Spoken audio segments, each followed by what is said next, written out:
Oh, wow. So that's camera server running on a Mac currently.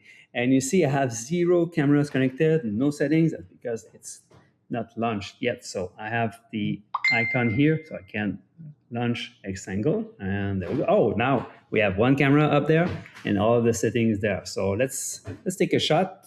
I click on the trigger button.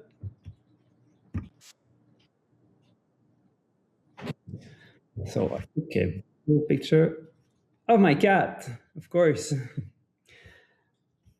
And I showed you here, that's the number of cameras, that's the ones that are connected, only 1 at the moment. So if I had 400 cameras, I would see all of them here, and we can group them and do a bunch of things. We can support different models also. It would work with iPhone 13, and then we can group by models. I want to show you the live view. So that's this icon right here, and I'm in vertical mode. Horizontal, just right away. I can change the settings from the live view, which is pretty cool. So I can change the white balance, for instance. That's the most obvious one because you can see the colors that are changing right away.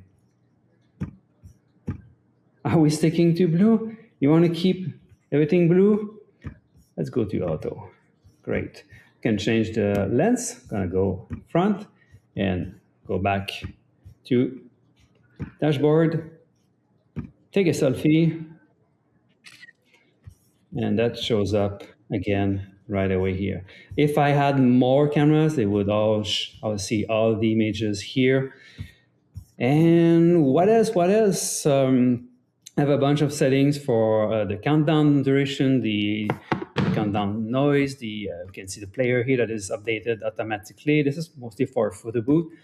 The library where you can see all of the shots that have been taken. We have sharing station with QR code devices, so I can open the player on a browser on another Mac, like or on an iPad. It works through a browser, so it's all when it's all on the same network. We can extend the functionalities over multiple devices. And too many things to show up. That's it for the moment.